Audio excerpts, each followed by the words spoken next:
Welcome back to my channel. Let's start study with me. আমি এতদিন তোমাদের আগের যে দুটো ভিডিও পেয়েছো সেটায় একটা ক্লাস 10 এর এবং একটা ক্লাস 9 এর অঙ্ক করিয়েছি। আজ আমার কাছে বহু রিকোয়েস্ট এসেছে ক্লাস 8 এর আলোর চ্যাপ্টারটা করানোর জন্য। এই জন্য আজ আমি আলোর চ্যাপ্টারটা নিয়ে আলোচনা করব। প্রথমে দেখো আলোটা কি না, আলো হচ্ছে এক প্রকার শক্তি যা কোনো বস্তুকে দেখতে সাহায্য করে। আলোর করকম ধর্ম আছে, আলোর যেমন দুটো ধর্ম আছে, প্রতিফলন আর প্রতিসরণ। এবার আলো যে দেখতে সাহায্য করে এটা দুভাবে হতে পারে। বস্তুকে আমরা সরাসরি আলোর সাহায্যে দেখতে পারি, অথবা বস্তুর প্রতিবিম্বকে দেখতে পারি। তাহলে এই যে বস্তুর প্রতিবিম্ব, এই সৃষ্টির মূল কারণটা কি না, প্রতিফলন আর প্রতিসরণ। এবার এই প্রতিবিম্বটা কাকে বলে? প্রতিবিম্বটা কাকে বলে না, কোনো বিন্দু উৎস থেকে আগত আলোকরশ্মি উৎস প্রতিফলন বা প্রতিসরণের পরে যদি কোনো বিন্দুতে মিলিত হয় অথবা কোনো বিন্দু থেকে আসছে বলে মনে হয়, তখন দ্বিতীয় বিন্দুকে প্রথম বিন্দুর প্রতিবিম্ব বলে। তাহলে এখানে দেখো, কোনো বিন্দুতে মিলিত হয় অথবা কোনো বিন্দু থেকে আসছে বলে মনে হয়, দুটো জিনিস আছে। তাহলে প্রতিবিম্ব কি? দুরকম। কি কি? সদ্বিম্ব আর অসদ্বিম্ব। সদ্বিম্ব কাকে বলে না, কোনো বিন্দু থেকে আগত আলোর রশ্মিগুচ্ছ প্রতিফলন বা প্রতিসরণের ফলে যদি কোনো বিন্দুতে মিলিত হয় তখন তাকে বলে সদ্বিম্ব, আর যদি কোনো বিন্দু থেকে আসছে বলে মনে হয় তখন তাকে বলে অসদ্বিম্ব। তাহলে এই সদ্বিম্ব অসদ্বিম্বের মধ্যে পার্থক্য আছে। সদ্বিম্ব আর অসদ্বিম্বের একটা উদাহরণ কি কি? যেমন সদ্বিম্বের উদাহরণ কি না, সিনেমার পর্দায় গঠিত প্রতিবিম্ব। আর অসদ্বিম্বের উদাহরণ কি? সমতল দর্পণ বা আয়নায় গঠিত প্রতিবিম্ব।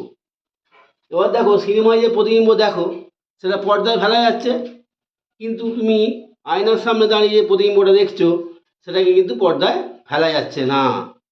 তাহলে এখানে দেখা গেল সদ্বিম্ব এবং অসদ্বিম্বের দুটো কয়েকটি পার্থক্য আছে। যেমন প্রথম পার্থক্য কি না, প্রথম পার্থক্য কাকে বলে ওইটা লিখতে হবে। কোনো বিন্দু থেকে আগত আলোকরশ্মিগুচ্ছ প্রতিফলন বা প্রতিসরণের ফলে যদি কোনো বিন্দুতে মিলিত হয় তখন তাকে সদ্বিম্ব বলে, আর যদি কোনো বিন্দু থেকে আসছে বলে মনে হয় তখন তাকে অসদ্বিম্ব। অর্থাৎ কাকে বলে এটা লিখে দিতে হবে 1 নম্বর পয়েন্টে। 2 নম্বর পয়েন্টে কি লিখবে না, সদ্বিম্ব বস্তুর সাপেক্ষে উল্টো হয় এবং অসদ্বিম্ব বস্তুর সাপেক্ষে সোজা হয়। আর তৃতীয়টা কি লিখবে না, সদ্বিম্বকে পর্দায় ফেলা যায় কিন্তু অসদ্বিম্বকে পর্দায় ফেলা যায় না। তাহলে এই গেল প্রতিবিম্ব, সদ্বিম্ব অসদ্বিম্ব। এবার অসদ্বিম্বটা কিভাবে গঠিত হয় সেটা দেখতে হবে। ধরো এখানে অসদ্বিম্ব কিভাবে গঠিত হয় না, অসদ্বিম্ব যেমন ও বিন্দুতে একটা বস্তু আছে ধরো, তাহলে এখান থেকে একটা আপতিত আলোক রশ্মি আসছে, এসে সোজা চলে যাচ্ছে এইখানে, এটা ওডাস বিন্দু, এখানে ওডাস বিন্দুতে চলে যাচ্ছে। আবার ও বিন্দু থেকে আরেকটা আলোক রশ্মিগুচ্ছ আপতিত হচ্ছে, এখানে প্রতিফলিত হচ্ছে এই পথে। তাহলে এইটাকে যদি এই পিছন দিকে বাড়িয়ে দিই তাহলে এটা ওডাস বিন্দুতে যাচ্ছে। আবার একটা আপতিত রশ্মি এইটা আসছে, আর একটা আপতিত রশ্মি এইটা আসছে, তাহলে এইটা আবার প্রতিফলিত হচ্ছে এই পথে। তাহলে এই রশ্মিটাকে যদি পিছন দিকে বাড়িয়ে দিই তাহলে এটা ওডাস বিন্দুতে মিলিত হচ্ছে। তাহলে দেখো তিনটেই ওডাস বিন্দুতে মিলিত হয়েছে। তাহলে এখানে ও বিন্দুর অসদ্বিম্ব গঠিত হলো ও ড্যাশতে, অর্থাৎ ও ড্যাশ থেকে যেন এটা আসছে বলে মনে হচ্ছে রশ্মিগুলো, তার মানে এখানে ও ড্যাশ বিন্দুতে অসদ্বিম্ব গঠিত হলো। ঠিক আছে।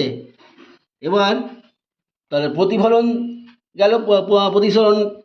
এবার প্রতিফলনটা আর প্রতিসরণটা তাহলে কাকে বলে জানতে হবে। তাহলে প্রতিফলন কাকে বলে না, যখন কোনো বিন্দু থেকে আলোক রশ্মিগুচ্ছ আপতিত হয়ে পুনরায় প্রথম মাধ্যমে ফিরে যায়। কোনো দ্বিতীয় মাধ্যমে যায় না, প্রথম মাধ্যমেই ফিরে যায়, তখন তাকে বলে প্রতিফলন। এই প্রতিফলন ক রকম?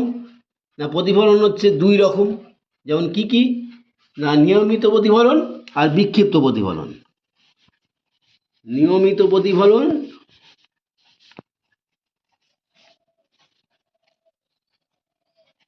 আর বিক্ষিপ্ত প্রতিফলন।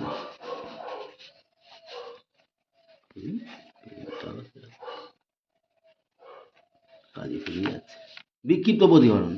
নিয়মিত প্রতিফলনে কি না নিয়মিত প্রতিফলনে প্রতিফলিত রশ্মিগুলি একটা নির্দিষ্ট নিয়ম মেনে চলে, কিন্তু বিক্ষিপ্ত প্রতিফলনে প্রতিফলিত রশ্মিগুলো কি বিভিন্ন দিকে ছড়িয়ে যায়। অর্থাৎ এরা যদি দর্পণ হয় তাহলে এইগুলো যদি আবর্তিত রশ্মি হয় তাহলে এইগুলো প্রতিফলিত রশ্মি হবে। দেখো একটি নির্দিষ্ট নিয়ম মেনে চলেছে। কিন্তু আবার বিক্ষিপ্ত প্রতিফলনে কি হবে? এটা যদি দর্পণ হয় আর এইগুলো যদি আবর্তিত রশ্মি হয় তাহলে কিভাবে যাবে? না একটা প্রতিফলিত রশ্মি এদিকে চলে গেল, একটা প্রতিফলিত রশ্মি এদিকে চলে গেল, একটা প্রতিফলিত রশ্মি এরকম চলে গেল। তাহলে এইটা হচ্ছে বিক্ষিপ্ত প্রতিফলন, বিভিন্ন দিকে ছড়িয়ে যাচ্ছে। এক্ষেত্রে উল্লেখযোগ্য যে আমরা বই পড়ি কোন প্রতিফলনের জন্য যদি বলে তখন বলতে হবে বিক্ষিপ্ত প্রতিফলনের জন্য। আবার সমতল দর্পণে নিয়মিত প্রতিফলন সৃষ্টি হয়, ঠিক আছে? তাহলে এবার সদ্বিম্ব অসদ্বিম্বের পার্থক্য হয়ে গেছে। এবার আমি দর্পণ থেকে যদি বস্তুকে 3 মিটার যা সরাবো, দর্পণ থেকে প্রতিবিম্ব তত দূরত্বে সরবে। যেমন দর্পণ থেকে একটা বস্তু ধরো 5-6 মিটার আছে, তাহলে দর্পণ থেকে প্রতিবিম্ব 6 মিটার দূরে তৈরি হবে। কিন্তু দর্পণ থেকে বস্তুটাকে যদি আমি 6 মিটার থেকে কমিয়ে 3 মিটার করে দিই, 3 মিটার সরিয়ে নিই, তখন ওদিকেও 3 মিটার সরে আসবে। অর্থাৎ তাহলে বস্তু থেকে প্রতিবিম্ব কতখানি সরে গেল? দ্বিগুণ দূরত্বে সরে গেল। অর্থাৎ দর্পণ থেকে বস্তু দূরত্ব এবং দর্পণ থেকে প্রতিবিম্ব দূরত্ব সমান হবে। দর্পণ থেকে বস্তু দূরত্ব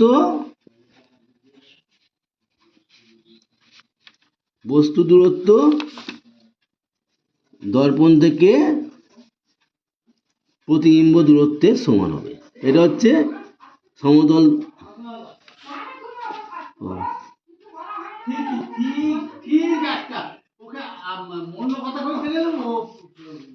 দর্পণ থেকে প্রতিবিম্বের দূরত্বের সমান হবে।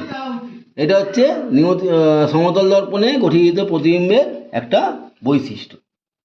আর একটা বৈশিষ্ট্য কি না সমতল দর্পণে প্রতিবিম্ব সবসময় অসৎবিম্ব হয়, বস্তুর সাপেক্ষে সোজা হয়। এগুলো হচ্ছে সমতল দর্পণে গঠিত প্রতিবিম্বের বৈশিষ্ট্য। এবার আমরা যদি দুটো সমতল দর্পণ থাকে, ধরো দুটো সমান্তরাল দর্পণ আছে, তাদের মাঝখানে একটা বস্তু আছে, তার কটা প্রতিবিম্ব গঠিত হবে? না তার প্রতিবিম্ব গঠিত হবে অসংখ্য। তার অসংখ্য প্রতিবিম্ব গঠিত হবে। আবার দর্পণ দুটোকে বিভিন্ন কোণে রেখে বিভিন্ন প্রতিবিম্ব সৃষ্টি করা যায়। এগুলো তোমরা দেখে থাকবে সেলুন দোকানে যখন চুল কাটে, তখন দুটো সমান্তরাল দর্পণ করা আছে, তোমাকে মাঝখানে বসিয়ে দিল, অর্থাৎ বস্তু হয়ে গেল তুমি। তাহলে এবার তার প্রতিবিম্ব গঠিত হবে। এবার যত ডিগ্রি কোণে রাখা থাকবে সমান্তরাল দর্পণগুলো, ততগুলো তোমার প্রতিবিম্ব গঠিত হবে। তার একটা নির্দিষ্ট সূত্র আছে। দর্পণ দুটোকে যদি থিটা কোণে রাখা হয়, তাহলে প্রতিবিম্ব সংখ্যা হবে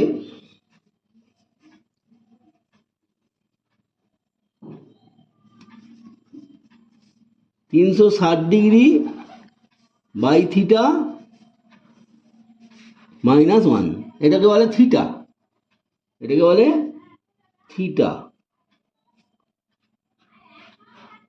ঠিক আছে?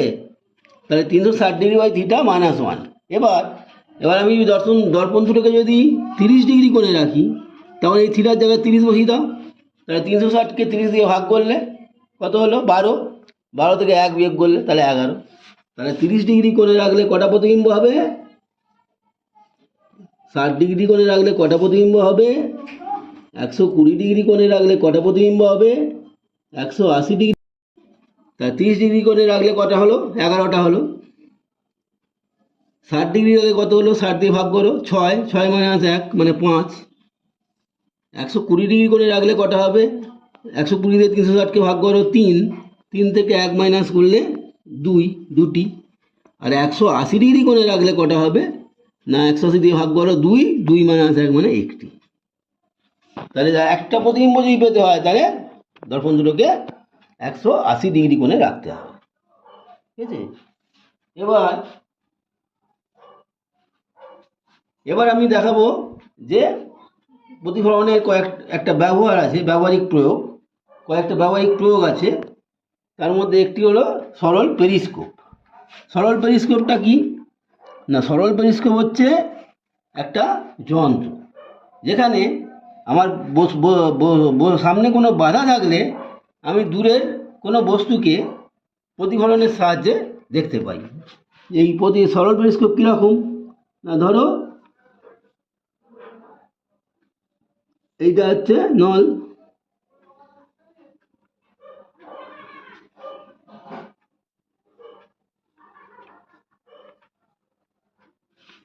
এটা নল। আর এখানে দুটো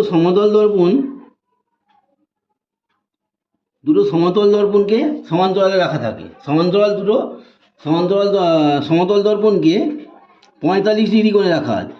45 কোণ করে অক্ষের সঙ্গে রাখা হয়। কী করে 45 হলো? দেখো, এই অক্ষটা 90, তাহলে অর্ধেক মানে হাফ করেছি, মানে 45। তাহলে অক্ষের সঙ্গে 45 কোণ করে রাখা হয়। এবার ধরো এখানে একটা বস্তু আছে, একটা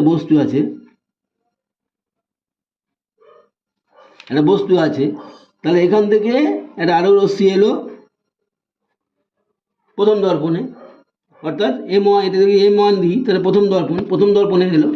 প্রথম দর্পণে এসে কি হলো না, এটা প্রতিফলিত হয়ে গেল দ্বিতীয় দর্পণে। আবার দ্বিতীয় দর্পণ থেকে তখন কি হলো? তাহলে দ্বিতীয় দর্পণে কি হলো? এই রশ্মিটা কি হলো? অপযুক্ত রশ্মি হলো। এবার দ্বিতীয় দর্পণ থেকে এটা প্রতিফলিত হয়ে আমাদের চোখে এসে পড়ল।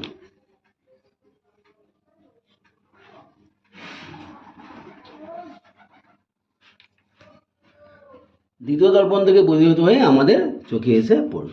এখানে কিন্তু দুটো দর্পণে, এই দুটো নলেরই মুখটা কিন্তু খোলা থাকে। ঠিক আছে?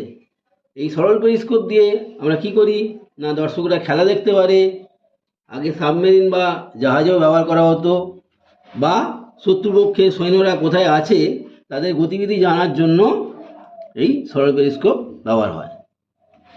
এই সরল পেরিস্কোপ ছাড়া আরেকটি আছে ক্যালাইডোস্কোপ। এটা হচ্ছে সরল পেরিস্কোপ। আরেকটি আছে ক্যালাইডোস্কোপ। ক্যালাইডোস্কোপটা কি না, ক্যালাইডোস্কোপ হচ্ছে 3টি আনত দর্পণ দিয়ে তৈরি একটা খেলনা যন্ত্র, যেখানে বিভিন্ন ভাঙা কাঁচের টুকরো বা ভাঙা প্লাস্টিকের টুকরো ইত্যাদি রেখে, তাদের এই সমস্ত ছোট ছোট বস্তু রেখে তাদের বহু সংখ্যক প্রতিফলনের দ্বারা আমরা বিভিন্ন ধরনের জ্যামিতিক নকশা সৃষ্টি করতে পারি।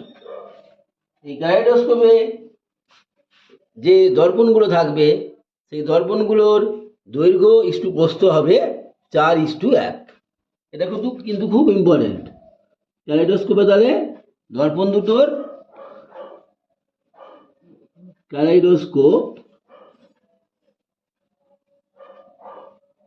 দর্পণগুলির দৈর্ঘ্য ইস্টু প্রস্থ কত? 4:1। 4:1। ঠিক আছে? তাহলে এবার প্রতিফলনটা মোটামুটি হলো। এবার প্রতিফলনের সূত্রগুলো জানতে হবে। প্রতিফলনের সূত্রগুলো কি কি না, প্রতিফলনের 1 নম্বর সূত্র হচ্ছে আপতিত রশ্মি, প্রতিফলিত রশ্মি এবং আপতন বিন্দুতে অঙ্কিত অভিলম্ব একই সমতলে অবস্থান করে। এটা 1 নম্বর সূত্র। দরকার হলে তোমরা লিখেও রাখতে পারো। আমি যেগুলো বললাম সেগুলো তোমাদের মনে রাখার জন্য, সুবিধার জন্য তোমরা লিখেও রাখতে পারো। আর দ্বিতীয় সূত্র কি না, আপতন কোণ সমান প্রতিফলন কোণ। এটা হলো প্রতিফলনের সূত্র। এবার প্রতিফলন গেল, এবার প্রতিসরণ। প্রতিসরণ কাকে বলে না, প্রতিসরণ হচ্ছে আলোক রশ্মি যখন এক মাধ্যম থেকে অন্য মাধ্যমে যায়, অর্থাৎ প্রথম মাধ্যম থেকে দ্বিতীয় মাধ্যমে যায়, তখন আলোক রশ্মির গতিপথের একটা পরিবর্তন ঘটে।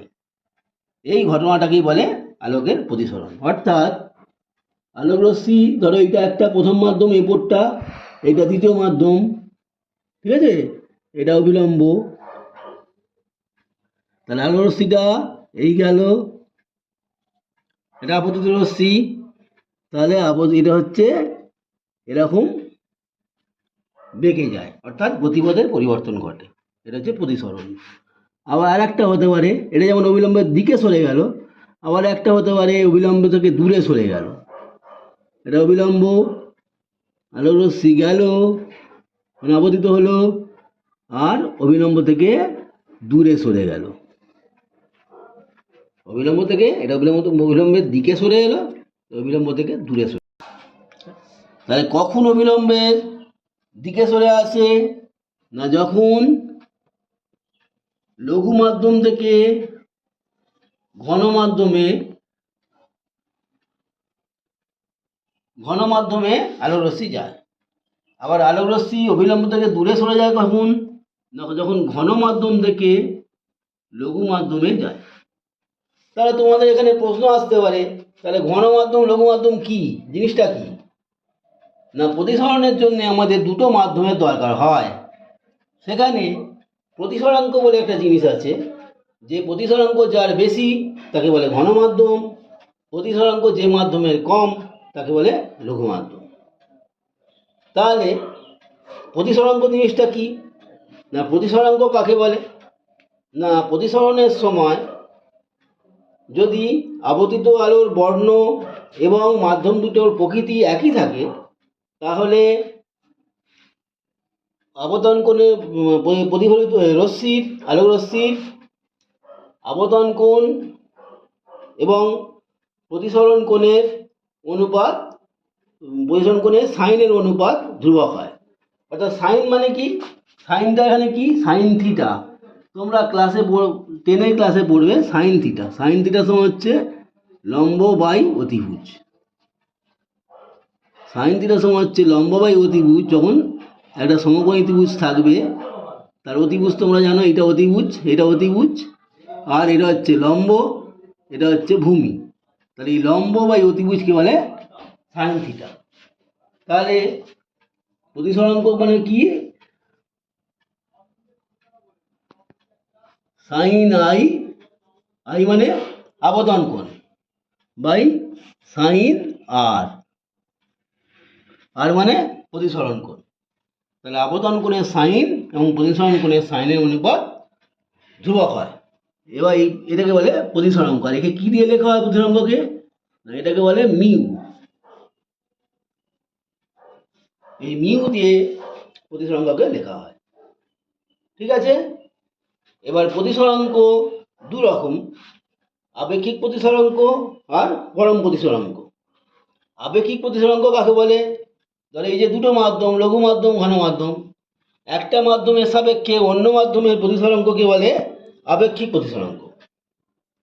এই আপেক্ষিক প্রতিসরাঙ্ক নির্ভর করে কার কার উপর না, মাধ্যমদ্বয়ের প্রকৃতি এবং আলোর বর্ণের উপর, এই দুটো বিষয়ের উপর।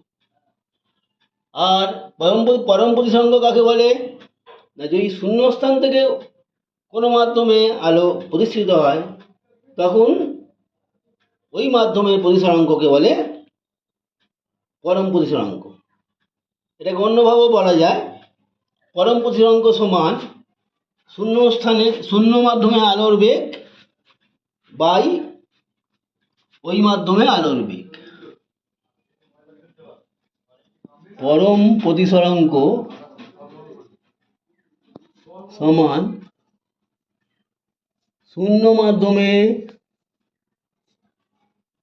আলোর বেগ বাই ওই মাধ্যমে আলোর বেগ। পরম প্রতিসরাঙ্ক সমান শূন্য মাধ্যমে আলোর বেগ বাই ওই মাধ্যমে আলোর বেগ। এখন মনে হয় তোমার শূন্য মাধ্যমে আলোর বেগটা হচ্ছে ধ্রুবক, এটাকে জানো তোমরা কত? শূন্য মাধ্যমে আলোর বেগ মনে হচ্ছে 3 × 10⁸ মিটার/সেকেন্ড। 3 × 10⁸, m মানে মিটার, s মানে সেকেন্ড, মিটার/সেকেন্ড। তাহলে আমার বোঝা যাচ্ছে যে এখান থেকে একটা অঙ্ক দিতে পারে। একটা অঙ্ক কিরকম দিতে পারে না, শূন্য মাধ্যমে আলোর বেগ তোমরা জানো, তাহলে ওই মাধ্যমে আলোর বেগ দিতে পারে, দিয়ে বলতে পারে পরম প্রতিসরাঙ্ক কত, অথবা পরম প্রতিসরাঙ্ক দিয়ে বলতে পারে ওই মাধ্যমে আলোর বেগ কত। তাহলে এই সূত্রে সেটা বসিয়ে দিলেই তোমরা অঙ্কটা করতে পারবে। আচ্ছা, এবার প্রতিসরণের সূত্র কি?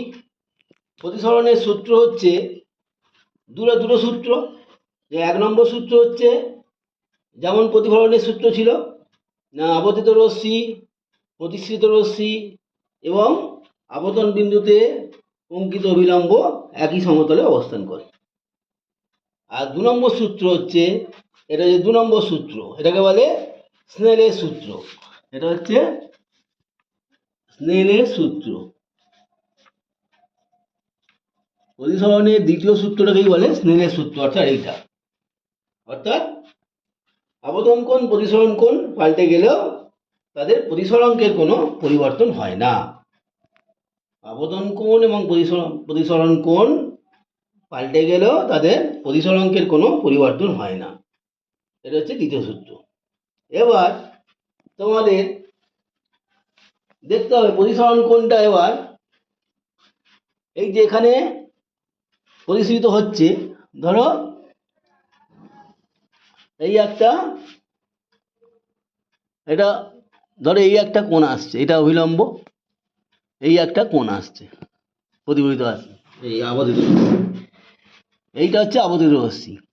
তাহলে প্রতিফলিত রশ্মি হচ্ছে অভিলম্বের দিক থেকে সরে যাচ্ছে। তাহলে কখন সরে যায় না, ঘন থেকে লঘু হলে, ঘন মাধ্যম থেকে লঘু মাধ্যমে যখন আলোর রশ্মিটা আপতিত হয় তখন প্রতিসৃত রশ্মি অভিলম্ব থেকে দূরে সরে যায়, অর্থাৎ এই দিকে সরে যায়। তাহলে এইভাবে এইটা দূরে সরতে সরতে সরতে সরতে এক সময় এইখানে চলে আসবে, ঠিক আছে?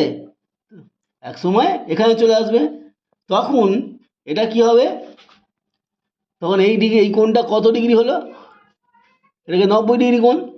তাহলে ধরো এইটা হচ্ছে অভিলম্ব, তাহলে এইটা আপতিত রশ্মি যখন এইটা এই পথে প্রতিফলিত হবে, অর্থাৎ 90° কোণে লঘু মাধ্যমে প্রতিসরণ কোণ যখন 90° হবে, তখন এই কোণটাকে বলবো সংকট কোণ। ঠিক আছে? সংকট কোণ তাহলে কাকে বলে না, ঘন মাধ্যমে, এটা ঘন, এটা লঘু, অর্থাৎ ঘন মাধ্যমে আপতন কোণের জন্য লঘু মাধ্যমে প্রতিসরণ কোণ 90° হয়, সেই কোণকে বলে সংকট কোণ। এই কোণকে বলে সংকট কোণ। ঠিক আছে? এইবার যদি আলোক রশ্মি এই সংকট কোণের চেয়ে বেশি কোণে আপতিত হয়, অর্থাৎ এরকম ছিল, ধরো এইভাবে, তাহলে এই কোণটা কত হলো, এই কোণটা এর চেয়ে বেশি হয়েছে। তাহলে যদি সংকট কোণের চেয়ে বেশি কোণে আপতিত হয়, তখন আলোক রশ্মির কোনো অংশই প্রতিসৃত হয় না, তখন পুনরায় আলোক রশ্মি ওই ঘন মাধ্যমেই ফিরে যায়, কোনো অংশই প্রতিসৃত হয় না, পুরো অংশটাই প্রতিফলিত হয়ে যায়। তখন এটাকে বলে আভ্যন্তরীণ পূর্ণ প্রতিফলন। অর্থাৎ তাহলে ঘন মাধ্যমে আলোকরশ্মি সংকট কোণের চেয়ে বেশি কোণে আপতিত হলে ওই রশ্মির কোনো অংশই প্রতিসৃত হয় না, পুরো অংশটাই প্রতিফলিত হয়ে পুনরায় ঘন মাধ্যমে ফিরে যায়। এই ঘটনাকে আভ্যন্তরীণ পূর্ণ প্রতিফলন বলে। তাহলে বোঝা গেল সংকট কোণ আর আভ্যন্তরীণ পূর্ণ প্রতিফলন। এটা আভ্যন্তরীণ পূর্ণ প্রতিফলন। দেখবো কি করে,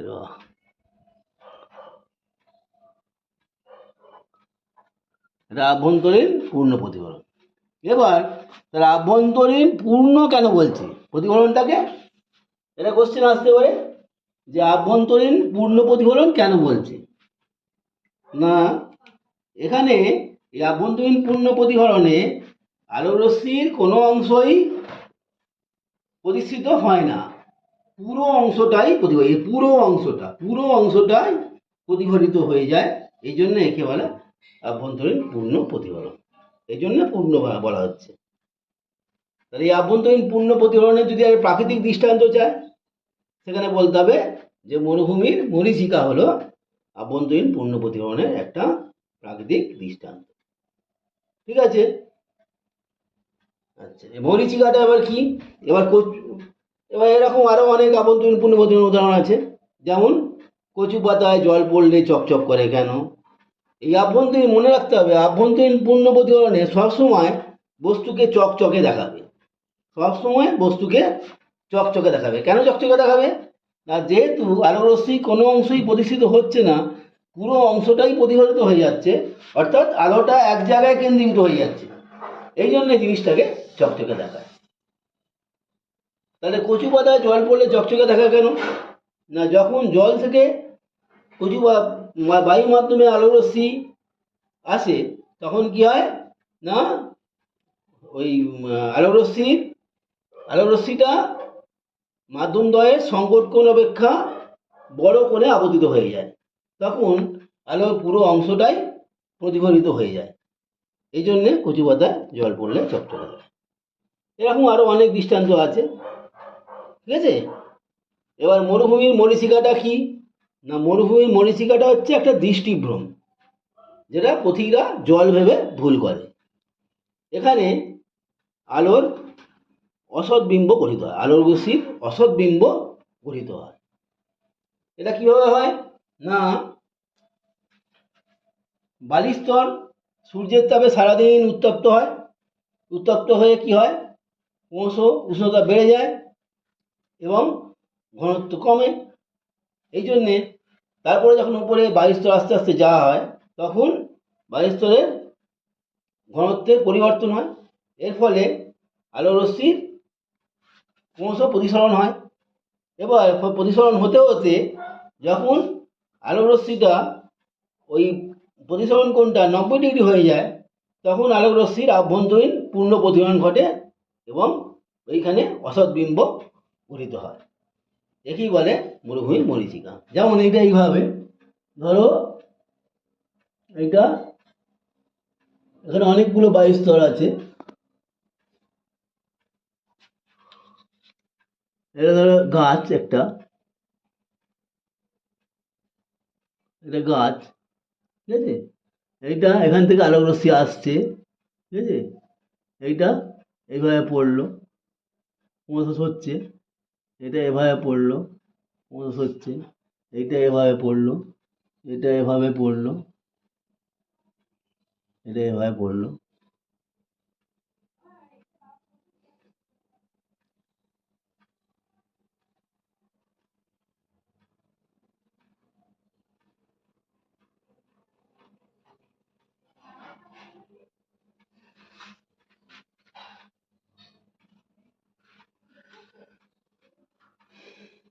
এটা আলোকরশ্মি বিভিন্ন স্তরে প্রতিষ্ঠিত হতে হতে হতে হতে এখানে যখন গেল, তখন এটাকে এই রশ্মিটাকে যদি বাড়িয়ে দেওয়া হয়, তখন এই গাছের একটা প্রতিবিম্ব সৃষ্টি হবে এখানে নিচে। তখন ভাববে যে নিচে একটা গাছের গাছ রয়েছে, এরপরে এবং সে জল ভেবে এটাকে ভুল করবে যে জলে নিশ্চয়ই ছায়া পড়েছে, গাছের ছায়া দেখতে পাবে, ভাববে জলে নিশ্চয়ই ছায়া পড়েছে, এই জন্যে এটাকেই বলে মরীচিকা। এটা হচ্ছে অসৎ বিম্বের জন্য মরীচিকা। আজ এই পর্যন্তই থাক। মোটামুটি তোমরা ভালো করে আলোটা পড়বে। এখান থেকে কয়েকটা ইম্পর্টেন্ট কোশ্চেন আছে, তোমরা লিখে নিতে পারো। যেমন যেমন প্রতিফলন কাকে বলে, প্রতিফলনের সূত্রগুলো কি কি, প্রতিসরণ কাকে বলে, প্রতিসরণের সূত্রগুলো কি কি, স্নেলের সূত্র কি, সংকট কোণ কাকে বলে, আভ্যন্তরীণ পূর্ণ প্রতিফলন কাকে বলে। আচ্ছা, আভ্যন্তরীণ পূর্ণ প্রতিফলনের শর্তগুলো বলা হয়নি। আভ্যন্তরীণ পূর্ণ প্রতিফলনের শর্ত দুটো আছে। কি কি শর্ত? না, আলোকরশ্মিকে অবশ্যই ঘন মাধ্যম থেকে লঘু মাধ্যমে যেতে হবে। আর একটা হচ্ছে 2 নম্বর পয়েন্ট হচ্ছে আলোকরশ্মিকে অবশ্যই মাধ্যম দ্বয়ের সংকট কোণ অপেক্ষা বড় কোণে আবর্তিত হতে হবে। এই দুটো শর্ত, ঠিক আছে। আর আভ্যন্তরীণ পূর্ণ প্রতিফলন এবং সাধারণ প্রতিফলনের দুজনেরই সূত্র এক, কিন্তু একটু পার্থক্য আছে। সাধারণ প্রতিফলনে কি না, আলোকরশ্মি যে কোনো মাধ্যম থেকে যে কোনো মাধ্যমে আপতিত হলে সাধারণ প্রতিফলন হয়, কিন্তু আভ্যন্তরীণ পূর্ণ প্রতিফলনে আলোকরশ্মিকে ঘন মাধ্যম থেকে লঘু মাধ্যমে আপতিত হতে হবে। সাধারণ প্রতিফলনে প্রতিফলক চকচকে দেখায় না, বস্তুকে চকচকে দেখায় না। আভ্যন্তরীণ পূর্ণ প্রতিফলনে বস্তুকে চকচকে দেখায়। সাধারণ প্রতিফলনে মাধ্যম দ্বয়ের সংকট কোণ অপেক্ষা বড় কোণে আবর্তিত হতে হয় না আলোকরশ্মিকে, কিন্তু আভ্যন্তরীণ প্রতিফলনে মাধ্যম দ্বয়ের সংকট কোণ অপেক্ষা বড় কোণে আলোকরশ্মিকে আবর্তিত হতে হয়। এরকম কয়েকটি পার্থক্য আছে। আর মোটামুটি কয়েকটা কোশ্চেন বললাম। আর আভ্যন্তরীণ পূর্ণ প্রতিফলনকে কেন পূর্ণ বলা হয়, এটা খুব ইম্পর্টেন্ট কোশ্চেন। তারা পরম প্রতিসরাঙ্ক কাকে বলে, এটা খুব ইম্পর্টেন্ট কোশ্চেন। প্রতিসরাঙ্ক কী কী বিষয়ের উপর নির্ভর করে, এটা খুব ইম্পর্টেন্ট কোশ্চেন। আর এই প্রতিবিম্বগুলো যে কত ডিগ্রি কোণে দুটো দর্পণকে রাখলে কটা প্রতিবিম্ব গঠিত হবে, এই প্রতিবিম্বগুলো করতে হবে। এখানে প্রতিবিম্ব সংখ্যা দিয়ে দিতে পারে, তোমায় কোনটা চাইতে পারে। যেমন প্রতিবিম্ব সংখ্যা যদি 5টা দেয়, ধরো প্রতিবিম্ব সংখ্যা 5 দিল, তাহলে প্রতিবিম্ব সংখ্যা 5 লিখে ফেললে, তাহলে এবার কোনটা এই থিটাটা বার করতে হবে। তার মানে এখানে কী হবে, 360 ডিগ্রি বাই থিটা মাইনাস 1, এইভাবে এখানে থিটাটা বার করতে হবে। সেই অঙ্কে তোমরা সমাধান করেছো, তাহলে এক্সের জায়গায় থিটা আর কি, এখানে এক্স দেওয়া নেই, থিটা দেওয়া আছে। তাহলে এবারে ভেবে করে ফেলবে অঙ্কটা। তাহলে কত হলো না, এইভাবে অঙ্কটা করলেই তোমরা থিটার সমান মান পেয়ে যাবে। তার মানে কত হলো, মাইনাস একটা এদিকে চলে গেল, 5 + 1 সমান 360 ডিগ্রি বাই থিটা, বা 5 + 1 মানে 6, 6 থিটা সমান 360 ডিগ্রি। অতএব থিটা সমান 360 ডিগ্রি বাই 6, এই 60 সমান এটা কেটে গিয়ে 6 হয়ে গেল, সমান এই বাই 6, সরি এখানে 6 হয়েছে, 6 থিটা 6 মানে 60 ডিগ্রি হলো, সমান 60 ডিগ্রি। অর্থাৎ এখানে দর্পণ দুটোকে 60 ডিগ্রি কোণে আনত রাখতে হবে। এই পর্যন্তই থাক, পরের দিন আবার অন্য চ্যাপ্টার নিয়ে আলোচনা হবে। আমার এই ভিডিওটি যদি তোমাদের ভালো লাগে তাহলে তোমরা লাইক, কমেন্ট, শেয়ার এবং সাবস্ক্রাইব করে দিতে পারো। আর যদি কোনো ডিসপিউট থাকে তোমরা অবশ্যই লিখে জানাতে পারো। আজ এই পর্যন্ত থাক, আবার পরের দিন আলোচনা হবে।